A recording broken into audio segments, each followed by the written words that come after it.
with Ollie Pope producing one of the great centuries by an Englishman in India, 196, as England totalled 420. Wonderful contributions as well, and critical in the end from Rehan Ahmed, who added 64 for the 7th wicket. He made 28, and Tom Hartley, who was later to go on to claim 7 for 62 on his Test debut, started the day with another critical contribution with the bat of 34, over 50 runs in the Test match for him. India limped to 42 for 2 and 63 for 3, with Hartley taking all of the first 3 wickets. Thereafter, it was a struggle against Hartley and the whole England attack. Shikhar Bharat, the keeper, and R. Ashwin dragged India back into the game from 119 for 7 to 176 for 8, when it was Hartley who made the critical breakthrough, having Shikhar Bharat bowled for 28. In the end, the extra half hour had to be claimed, and it was the very last over of that last 8 that produced the final wicket, claimed appropriately by Tom Hartley, who had Mohammad Siraj stumped by Ben Foakes for 12. 202 all out. India have been shocked to the core. England coming back from a first innings deficit of 190 to win a remarkable Test match by 28 runs. As I said, alongside me, Darren Gough and Stephen Harmison. Take a breath, Harmy. Oh, take a breath. Where do you start? It's just immense pride. I mean, if you were watching this 2 days ago, you were probably looking at it and thinking, yes, England are going to have a struggle in India because the way the pitches are and the gulf and the difference of possibly of the spin bowlers. But looking at it now, you know, it just shows you a team will beat any individuals.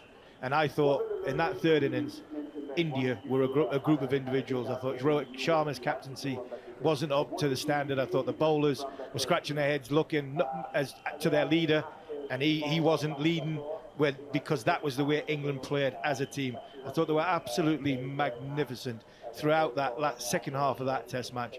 Ollie Pope has played one of the best innings, not just in India but overseas, by an English batter, and Tom Hartley on debut. Once he calmed down, once he got into a rhythm, he could build a beautiful line, a beautiful length, and you can see why the selectors identified the tall release point, his ability to bowl it into the ground, and his ability to turn the ball, and he came away with 7 for 62 on debut. You know, you come to India, Coffey said earlier, you dream of making your debut as a spinner in India. There's also pressure on you to perform, and boy has Tom Hartley performed. Magnificent 4 days for England, one that will go down in living memory for a long, long time to come. Congratulations to Ben Stokes, Brendan McCullum and the England cricket team, because they were simply brilliant. Yeah, superb, absolutely top performance to come back from where they were on day 2, and that, I said, deficit of 190 on first innings. To get 420, Indian conditions, the ball turning, 3 world-class spinners for India on patrol, and the way Ollie Pope came to the crease. In fact, let's start before that. The way Duckett and Crawley come to the crease on 3rd innings, total belief and a game plan to reverse sweep the quality spinners that India have. It got them off to a flyer. The momentum carried on through Pope and the rest of the batting lineup, except for the brilliance of Bumrah, getting them back into the game. But to get 420 in the 2nd innings in those conditions, remarkable. And I'm so pleased they've won, because Ollie Pope, if they would have lost that game, many people would have forgot that that innings of 196. The fact they've won it, that'll be talked about for years and years and years. Years as a fantastic innings. But then they have to come out and deliver. India chasing 231 bowl them out for 212 with a debutant getting 7 for 62. Outstanding. Absolutely brilliant. A nice mention there as well for Ben Stokes' captaincy. And obviously Joe Root filled in. He's a proper all-rounder in these conditions. There's no doubt about that whatsoever. England lead the series 1-0. Brilliant. There's so much to discuss, which we shall do over the course of this podcast and over the next few days as we build up to the 2nd Test match in Visakhapatnam. But let's just remind ourselves that England were still 27 runs in arrears when they lost their 5th wicket. So a truly extraordinary effort from Ollie Pope. And we'll speak to Chetan Narula in a moment about Rohit Sharma's captaincy and about how deeply shocked the Indian team will be by this result. But as much as Rohit Sharma failed to react and failed to acknowledge the danger of the reverse sweep, as much as he assumed that a mistake was just around the corner, as much as he has refused to acknowledge the reverse sweep by changing his field, England put that pressure. They put him under so much pressure. I believe that that's one of the reasons that he failed to react. Yeah, 100%. I think India believed they just had to turn up, land a few, they'll get England out, and the game will be won, and it'll go to Visakhapatnam 1-0. But Gough said, just a second ago, the tone that was set by Zach Crawley and Ben Duckett was unbelievable. A 190 deficit after first innings. I cannot, not 1% of my fibres in me will say that Ben Stokes thought he couldn't win that game. He couldn't. That's his belief. And as much as you think, do you know what? He's bluffing. He made 10 other people believe that 190 behind, we can still win this game. And I think that's the resilience of this group.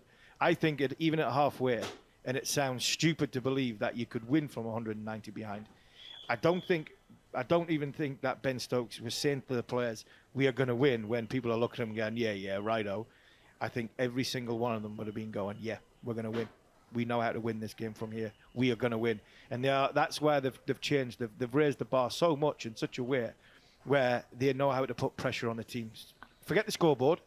It's about the third innings, and we'll get to where the game is once the third innings is finished. And when they got to was 420. Ollie Pope got 196 and said to India, there's 231, over to you. If they had lost from there, yeah, I think they would have said, we give it everything and we give our best shot, and we still believe that we're going to win. But I tell you what, the belief in that dressing room and the resilience from turning a bad day into a good day, that is what makes this team unbelievable. Chetan Narula, given the nature of the defeat, given the fact that India should have been out of sight, I mean, a 190-run lead is regarded by many people as out of sight, but given the size of the comeback and the nature of the defeat, this will feel like India have gone down 1.5-0. Absolutely. I think it was a great chance for England to win this first test without Virat Kohli, obviously. India having dealt that blow. Congratulations to England. I mean, I'm still trying to soak that in, obviously, just like Harmy or Gough. I mean, while they are trying to soak in the victory, as an Indian cricket lover, I would say, I'm trying to soak in that defeat. I'll tell you my reasons for that. First of all, I'm a Bazball convert now. I had my reservations about Bazball. Why I say reservations? Because obviously we haven't seen it from close quarters as the English cricket fans or the English cricket media have. But we were very excited about Bazball coming to India. And that's where my second point comes. The Indian team did not know what to expect, and they were obviously unprepared. And when it arrived, they didn't know what to do. And when it arrived, they did not know what to do. I mentioned earlier, yesterday, in those 2 sessions of play on either side of lunch, Bazball hit India hard. The reverse sweep, they knew what to do to negate India's spinners. India did not have a response then. And today, India did not have a response to negate the English spinners. And that's where the game was lost. We can talk about poor captaincy, poor coaching, in fact. And, all of those things will be talked about if India does lose this series. But there are problems which are quite apparent in the Indian camp. They're trying to just paper over the gaps right now. But the bottom line is, India did not know what to expect from Bazball, and they weren't ready for it. Just before Gough, just before you jump in, the Bazball that Chetan's talking about, it's like every team's that's come up against England have fallen foul to it the first time they've really not understood it. And that is Rohit Sharma standing at slip, going to Axar Patel. No, it doesn't matter about Ben Duckett's reverse sweep. He lit one up in the air. Not ball, yeah. And that's been labelled at this team so many times. Yeah, Dean Elgar, from where you reside in your part of the world, there's no way. We just wait till we play against us. There's no way they're going to do that against Rabada. So many times this team has been questioned on that. They couldn't do it in Pakistan. They couldn't do it in Pakistan. 3-0. And they did it. So in this game, there's still a long way to go in this series. But I think Rohit Sharma in that third innings of this Test match was shell-shocked from a captaincy point of view, and I'm not sure he knew what to do to negate the Bazball the positive mentality that England have got. And I think coming from the first Test match, his field setting, to see where he is Test match 3 and 4, even next week in Visakhapatnam, to see how he sets his field will be a challenge for the Indian skipper. Well, they have to go back to the drawing board. I mean, Harmy said earlier, this is a team that has won against a set of individuals. And I think India were relying on individual excellence to win this match. They were anticipating that against Ashwin and Jadeja, and you add Akshar Patel to that in the second innings, how can you turn around that big a deficit? Like we mentioned earlier, they were 20 or 30 for 5, essentially, England, and then they went on to take that 200 run target or lead. So India relied on excellence of their individual spinners. They did not have the batters to contest the English spin, and after a very, very long time, India's spinners failed. Coffee. I think all teams have to keep evolving. And I think India, they are guilty of believing nobody could play that way against them. I think even Ashwin coming into it, and I'm not criticising him for this, said in an interview, but he don't quite know what's going to happen with Bazball. He's never bowled at them when they've played in a positive manner. He's used to bowling against England and just let the opposition just let him bowl. But they've come out and they've had a plan against all the spinners. And I think for India now, they've got to realise they've got a battle on their hands. They've got to have plans for every single England player. They've got to believe that this team have come to India to try and win, and to win, not try, to win. And India have to be at their best to beat them. Simple. And I think that's the lesson for everyone, because after day 2, we all thought, it's easy, India win, sorry. But the way England have come back in that third innings, I still can't believe, third innings, 420 in the third innings with the ball turning, keeping a little bit low, but England's batters attacked the spinners and they had no answer. They had no answer whatsoever. Back to the drawing board for India. Virat Kohli, they need him back. Just having a look at the first innings, it seems like a long time ago now. It was 4 days ago. Ben Stokes is 70 on the first day, rescued England. He batted brilliantly to take them to 246. They were in all sorts of trouble at 125 for 5. In fact, 155 for 7. So to get 246 was thanks almost entirely to Ben Stokes and Tom Hartley, who made 57 runs in the match. India then became the first team ever for 3 of the top 6 to be dismissed in the 80s. 5 men caught on the boundary.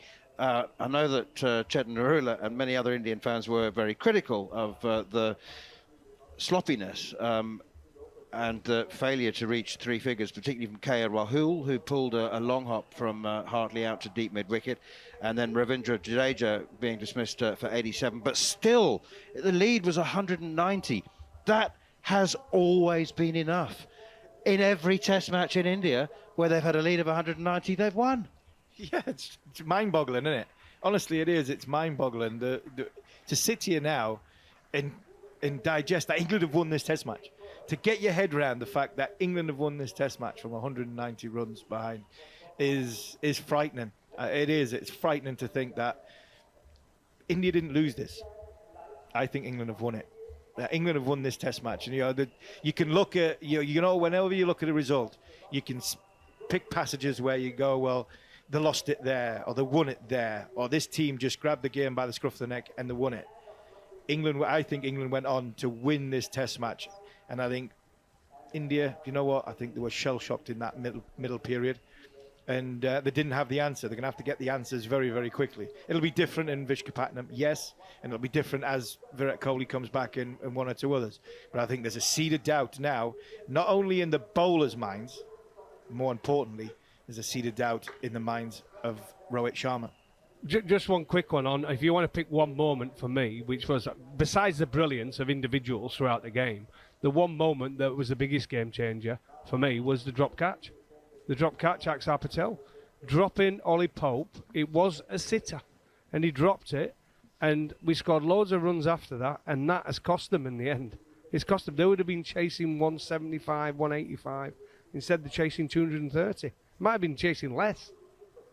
Ollie Pope was on 110 and went on to make this extraordinary 196, a career-defining innings. Goughy, Brenda McCullum spoke before the Test match about making players feel 10 feet tall. The man whose job that is on the field is Ben Stokes. His leadership is completely and utterly inspirational. We spoke about the 3 spinners, one of whom's on debut, one of whom has played 1 Test match, one of whom hasn't bowled a red ball since June last year. And for him to shepherd them through, to show the confidence, to keep Tom Hartley on when he was going for 9 and 10 and over in his very first innings when he was nervous, and for him to finish the second innings with 7 for 62. Honestly, we use the metaphor about players running through brick walls for captains, but I think they would for Ben Stokes. Inspirational, isn't he? Inspirational captain. I think the respect he's got now from around the world, the brand of cricket he's brought to this team is exceptional. I think there'll be a few IPL teams who'll want him to skipper their side. There's no doubt about that coming up in the next year or so. I can think of one team that might need a new captain quite soon. And to do it with the spinners he's had. Jack Leach, been out injured for such a long period and he's on one leg for this Test match. He's had a Test debutant in Hartley, Rayan, who's in his second Test match, and Joe Root, who didn't even get a mention about his bowling before the Test match. He was a batter. There were 3 and 3 spinners and Joe didn't even get a mention. He's just won a Test match in India with those in his lineup. It's unbelievable. And that comes down to team, Darren. It comes down to team. And that's the beauty about what this environment is. It's about the team. You talk about Hartley, 7 wickets. He's got 60 runs in a Test match. It's about the team. Rayan Ahmed, he didn't bowl as well as you would like in the 4th innings, but that innings of Rayan Ahmed's 28, Tom Hartley's 34, got England to a position with Ollie Pope to get 231 in front. That's what teams do. That's what great teams do. And great teams need great leaders. And boy, have we got a great leader. So where to here now? Visakhapatnam is a new Test venue. We do know that it's a red soil pitch as opposed to a black soil pitch, which traditionally means that there will be a little bit more in it for the seamers. Traditionally speaking, there's a little bit more pace and bounce, and Visakhapatnam is not a seam bowler's, fast bowler's graveyard as many other venues have been. So it's not the time for the team to contemplate where they need to get there first. Well, first of all, they need to celebrate, have a couple of good nights sleep, do whatever they do to relax, digest this, enjoy this moment. The next Test match doesn't begin until next week, but I suspect that England will play a second seamer at least. You would think, Jimmy Anderson. Yeah, Anderson's coming in. I don't think there's a doubt about that. It's whether they keep Woody in the side or they bring in Gus and or Ollie Robinson. So that'll be the one selection. I think the leg spinner will miss out. Unless, we've got to wait and see where Jack Leach is. He should be fit for next week. I think he bowled actually well there in the second innings, despite carrying an injury. But Anderson will definitely come in.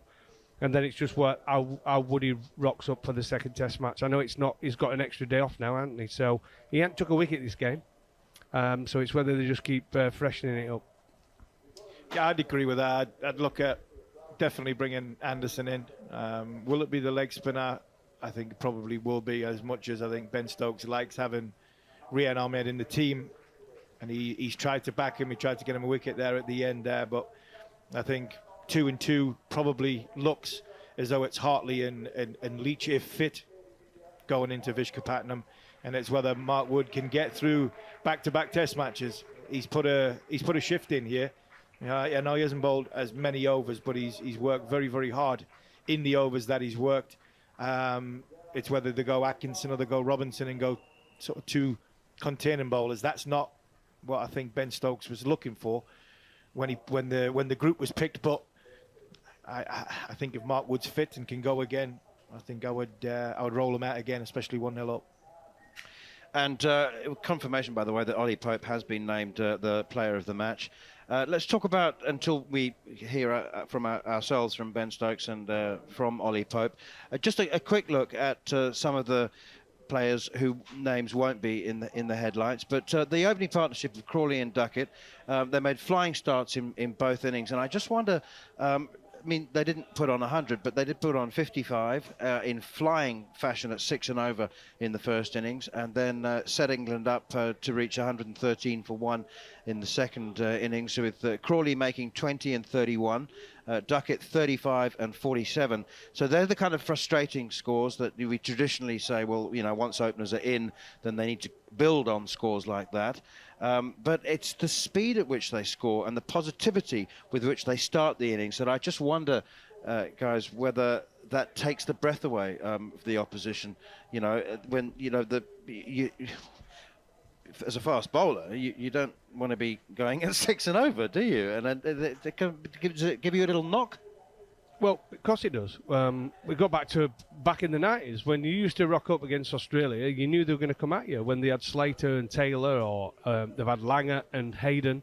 They come out and they're looking to score off you straight away, hit boundaries. They're not looking to block it, and that puts you on the back foot to a certain extent. If you're not right on it, you're going to go for runs. And it proved that in the first morning when Siraj didn't get it right, and he went round the park. And he got England off to a flyer. Although they were disappointed in that first innings, only making 246, they did get off to an absolute flyer. Yeah, and I think the tone set from Ben Duckett, especially in the second innings, I've not seen an Indian team look as shell-shocked as that. Rohit Sharma hadn't a clue what was happening. You know, Axar Patel, you know, you'd have thought he had just had the wind taken out of his sail. Somebody had given him a rabbit punch. The same with Ashwin. He mentioned before the series, he's not played against, so he's not sure what to expect. He knows what to expect going to Visakhapatnam. I know that. So that is the tone you set. You look at Brendan McCullum and Ben Stokes talk about the times when Zach Crawley was having a difficult time, and we're not looking for, you know, hundreds, and we're looking for them to get off to good starts and try and impact the game. Well, impact the game. Ben Duckett's got 47 in that second innings. He impacted the game for me because I think he put India so far on the back foot. I don't think they've ever recovered. One more question for you, Goughy, if I may. And this is something you referred to in the first innings when Joe Root bowled 29 overs. Now, we know that Joe Root won't do anything for the team. He'll do everything. He'll go beyond. You know, he will extend himself to his own detriment. Of course he will. And, you know, he will be delighted, I'm sure, to have bowled 50 overs in this test match. But does Ben Stokes need to manage his workload for the sake of his runs? I think so. He has to be the third spinner. So he's got the two he picks to be his main spinners after ball most of the overs. But Joe has still got a part to play in this series with a ball. But let's be straight. We want him to get runs with a bat. If he gets runs with a bat, we've got a great chance of winning. And it proves that when someone gets a big score in your team, 196 Ollie Pope, he doesn't half making it a lot easier to bowl when you got runs on the board. And we need Joe to get the runs, and he should be the third spinner. And obviously in the second innings, he can open the bowling. Well, 7 for 62 in the second innings to bowl England to a Test match victory. How does that feel? You know, it's not going to sink in for a while. That, you know, obviously being on debut, you don't quite understand how much a Test win is, but getting a feeling of what these other lads is, you know, that they don't come every day, so it'll be cherished for a long time.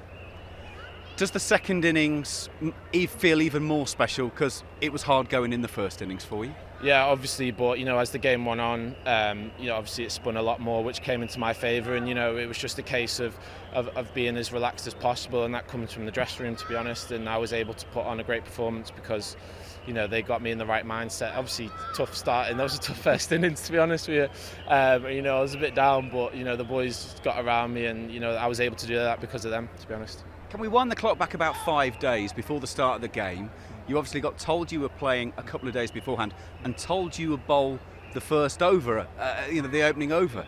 How did you feel then? It was like, this is my debut and I'm going to be straight in bowling when England get a go. Yeah, Baz told me and thought he was taking the piss, to be honest. I was like, and then I realised we only had one seamer playing, so I was like, all right, that's fair enough. But, it was fantastic. I think, if you want to get into the game, get into it straight away. The nerves were gone after the first couple of overs. Obviously, got hit around a bit, but, you just got to understand on debut they're going to come after you. And, for me, it was about how I was going to bounce back, and, I thought I did that really well. So it wasn't a question, do you fancy the first over? It was, you're having the first over. Yeah, I think it was put in a joking way, sort of, you're having the first over with a laugh, and I was like, okay, yeah.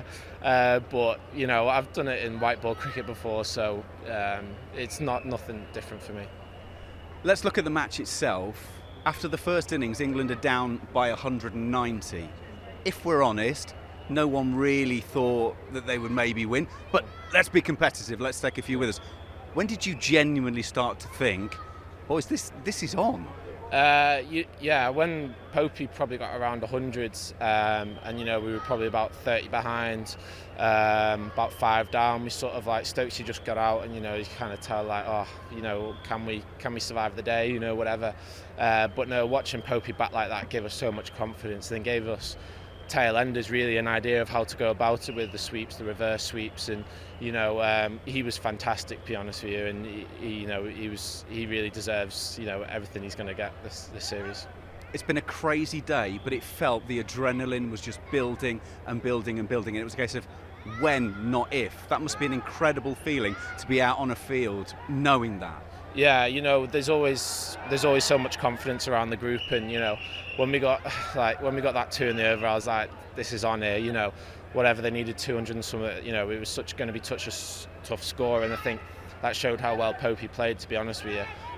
Because when I was batting out there and was ragging past my outside edge, I was like, Jesus, I can't wait to bowl on this. And I just had to keep calm and really just put it in the right areas. You are clutching a ball, you are clutching a stump. It's your first. You do know this isn't normal, don't you?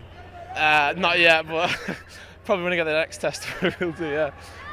It's just been an incredible match. Thank you so much for being part of it. Congratulations, well played. Cheers, thank you very much. Andrew McKenna, and who can blame him for getting his words mixed up once or twice there. Apologies if anybody was offended. What he meant was taking the mickey, obviously. Yeah, taking the mickey. I'm not sure who was more excited, Tom Hartley or Andrew McKenna. It's just, in that, I think that sums it up in that way, because it's been, for a supporter to come here and watch this, it's been unbelievable. To witness it firsthand, the Barmy Army singing. I'm so proud of Ben Stokes, so proud of the whole England cricket team, so proud to be here and bring it live on talkSPORT too, because this game will go down in history because of the 190 behind, Pope's 196, Hartley's 7 for on debut. We'll be talking about this for years to come. England came here in 2012 with Cook and after Strauss, Cook's team with Peterson and that phenomenal bowling unit that they have with Panesar and Swan. I just really hope now that Ben Stokes can go on and emulate that and pull off a victory in this series. Goughy Shoaib Bashir arrived in the country this morning after his visa issues. It's funny, isn't it? I mean, he was selected as a 19-year-old. He subsequently turned 20. He's played a handful of first-class games, never mind making a Test debut. And the feeling was that, well, he's obviously going along for experience, but we should have learned our lesson by now. He might well play a Test match in the series. Absolutely, he might play. I think it is going to be a learning trip for him. I mean, even arriving these last 2 days and seeing what this England team's about, he'll have learnt so much. And belief that seeing someone who's making his debut in Tom Hartley, who not many people know about from playing first-class cricket. Let's be straight about this. He's not a huge name in Lancashire when he plays for them. He is in the white ball stuff, but the red ball stuff, he's still finding his way, right? So I think for Bashir to come onto the tour is a huge thing. I wouldn't say he's never going to play in the series. He could easily quite play, but I think Joe Root bowling so well might have just put him back one. I wonder if I can ask Chetan Narula another question. He's still with us. We're hoping to hear from Ben Stokes very soon. But the dust needs to settle, Chetan. Again, you know, just as you need to be humble in victory, you need to be calm in defeat. And I don't think that any snap decisions need to be made now. Everyone needs to try and get a good night's sleep and some rest and just think about things rationally and calmly going into Visakhapatnam. Obviously, Virat Kohli's a massive miss. Well, the Rohit Sharma didn't have a very good Test match, by a common consent, as a captain. But like I said, India needs to take a collective breath here and not let things be taken, you know, too extreme, too much out of context. And credit should be given to England rather than recriminations for the home side. But no doubt about that. I think the Indian team management is mature enough, and they're quite guarded in terms of what they talk about inside the dressing room. So obviously there will be no, kind of a public scrutiny of what the loss means to the team, really. I don't think there will be any wholesale changes because the squad has been announced for the first 2 Test matches. Rajat Patidar has been added to the squad. All they need to do is realize that playing as individuals is not going to cut it. They need to put in better batting shifts, make better batting decisions, and perhaps just go to Visakhapatnam and say, okay, you know what, let's play collectively. They're still playing in home conditions. And playing in home conditions nowadays in Test cricket is a great, great advantage. And that's an advantage that they can use to their to their benefit. And I'm not alluding to the fact that they can make raging spin-turning wickets from here on for the next 4 tests. I'm just saying that even in these conditions, and we have discussed on our call that this has been a brilliant pitch. Even if we see 4 similar pitches throughout the series, India have the wherewithal of coming back and challenging and perhaps beating England. So I think they need to remind themselves of that without, maybe saying, okay, you know what, maybe we need to tinker with the pitches. I think that's all they need to do. Just a very quick word about Visakhapatnam. It's a new Test venue. I'm looking forward to going there because it's a coastal venue and apparently it has lovely beaches and it's more something of a holiday destination, isn't it? I don't know how much time you spent there because, as I said, it's a new international venue. But it is a red soil pitch and it's not one of those great spinning paradises. Yeah, covered a few matches over there, a few ODI internationals and a Test match. The first Test match that was played there, India-England, that was 2016, if I'm not mistaken. And yes, it's a red soil pitch. India won that game, if I remember correctly, in 4 or 4.5 days. And again, there was a lot of slow turn in that pitch. So we can expect the pitch to deteriorate over the 4-5 days. And again, if it's a similar wicket, then there will be a bit of slow turn. But again, like I said, this was a brilliant pitch. It had something in it for everybody, be the batters, spinners, pacers, everybody. And it kept us all hooked for 4 days. So I'm hoping a repeat of this pitch, and I'm hoping a repeat of a brilliant Test match with a day to spare so we can all go to the beach. Yes, well, that would be very nice. I'm looking forward to that. Goughy, Ben Stokes has committed himself to revitalising Test cricket. He and Brendan McCullum have a sort of 2-man mission to make people, those who are in love with the game, to keep them in love with the game and to bring a new audience to Test cricket. They've committed themselves to it. Stokes withdrew from the IPL auction. It is a mission. I know it's a strong word, but Stokes is absolutely and utterly committed, along with McCullum, the two of them, to if they have to drag Test cricket back into the public consciousness and back into people's favourite format, then they are going to do it. Do you think it's going to work? Well, I think it is working. Yes, I do as as far well. as England fans are concerned, and I think there is quite a few people are making a big push. There's a lot of stuff being said over the past 6 months about Test cricket and the emergence of franchise cricket around the world. But look what's happened today. West Indies, the delight on those young players playing for the West Indies. You've seen Carl Hooper and Brian Lara in tears watching West Indies side beat Australia. You've just seen against all odds England beating India in that first Test match when they were out at the game after 2 days. For me, Test cricket is well and truly alive. It needs people from around the world like Ben Stokes, Brendan McCullum, any of the Australians, the big names, Pat Cummins, what he's doing for Australia. It needs India as well. Virat Kohli is a massive, massive fan of Test cricket. We need him back in this series just to give it a bit of a boost. But yeah, I think it's fantastic. It's a great product, and it's just going to keep growing. I tell you, anybody that hasn't seen or isn't aware of the commitments of an England captain during, before and after a Test match will probably be staggered. Ben Stokes does 2 hours of media before for 2 days before a Test match, and then for 2 hours after a Test match, and he'll have more commitments in the days coming up. Andrew McKenna is speaking to him as we conclude this. We will finish the podcast with Ben Stokes, exclusive interview with Andrew McKenna. But Harmy, while we wait for that, it would be easy from a financial point of view for Ben to say, I can make a lot of money over the next 3 or 4 years. He's into his 30s now. It's a time when people are prioritising their bank accounts. But he's, what is it?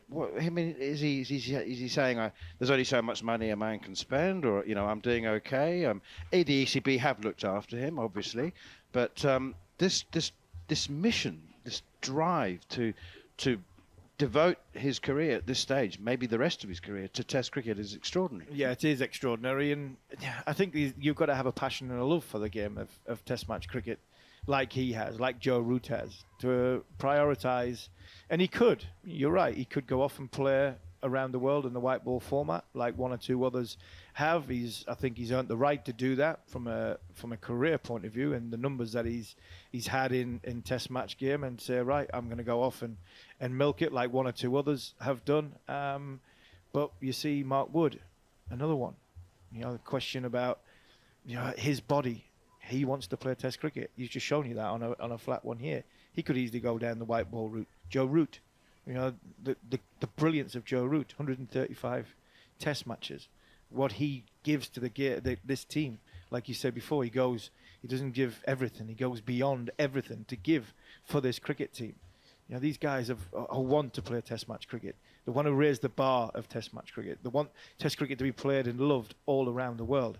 And by playing this new brand of cricket, is getting people to, I think, go the full circle and understand that it's alive. It is still alive. And the ICC may look at it, and boards may look at it at the minute and think financially it doesn't make sense for us, because the franchise format makes more sense from a financial point of view.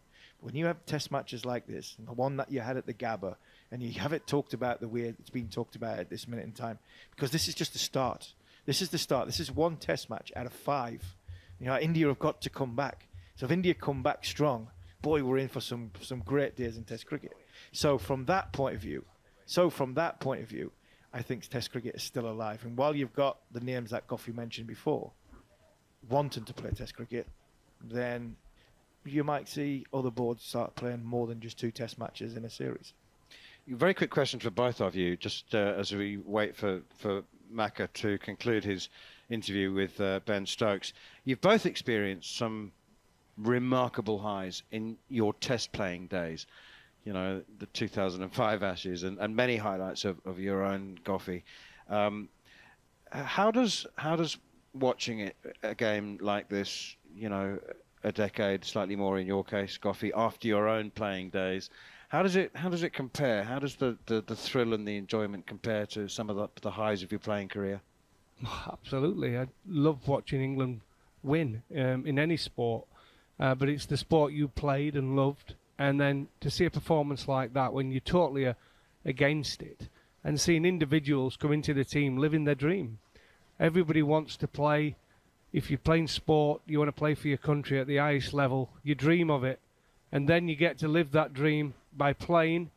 And for someone to deliver like Hartley has on Test debut, he'll never forget that. No matter what anybody says about the rest of his career, he's got a 7-4 on debut for England in a winning Test match. So it's brilliant as a commentator to witness, to be part of it, of that victory. I'll never forget in Johannesburg when I was there for a game and went in the dressing room after the game celebrating with the players. They invited us in. That was an unbelievable moment for me. I've been there with England as a consultant over in New Zealand and saw the preparation and the hard work that goes into a tour That was also an amazing experience. And Am is exactly the same as me. We've been on tours together. We love it when England win. We absolutely adore it. We'll criticise when it needs doing, but we are so passionate about England doing well, and this performance this week has been outstanding. I've said to you many times, Manners, on the collective, and then now the following on. I feel as though it hurts more now when they get beat, me sitting here, because these guys have to digest it quickly. They have to process it, move on, practice the next day. Sits with you for a little bit longer when you're a fan and you can't do anything about it. It does. And like Goughy says, you do criticise when it's time, when you feel as though it's right to criticise. And you're joyous when they win. And sometimes I get criticised for talking too kindly about some of these players. I've seen the journey of some of them growing up. Goughy's director of cricket with 3 or 4 of these lads in his group. How proud is that from a guy who's Mr. Yorkshire, seeing Joe Root get 4 wickets and seeing Johnny Bairstow play the way he's done. Ben Stokes, captain, seen him since he's sort of 14, 15, knowing Mark Wood all the way through growing up. So I'm not proud in a way which is a former England player. You've seen the journey of these players. You've seen the journey that these have gone through, the hard work that they've had to put in. So that just goes that little bit further. And I think to put it into words is very, very difficult. What's going on inside that dressing room at this minute in time needs to be bottled. It needs to be remembered, because you know what? I'll be saying to these players now, when we get to tough times, when we get to 190 behind again, remember what it felt like when we won that time. Remember what the dressing room was like when we won at Hyderabad when we're 190 behind. That's what's going to get you to winning moments from tight situations, and that's the beauty of winning games like this. Okay, well, we haven't been able to get you an interview with Ben Stokes. We will, but we're not going to be able to bring it to you in this podcast, which just means that you're going to have to tune in tomorrow to hear from the England captain. We're running out of time, and to be honest with you, the lights are about to go out here in the Rajiv Gandhi Stadium in Hyderabad. I do hope you've enjoyed our ball-by-ball commentary throughout the 4 days of what has been a deeply satisfying and a memorable first of 5 test matches on England's tour of India. I do promise you in the following on podcast tomorrow, post-match, we will bring you our exclusive interview with England captain Ben Stokes. But we've seen him interviewed, we've seen him smile.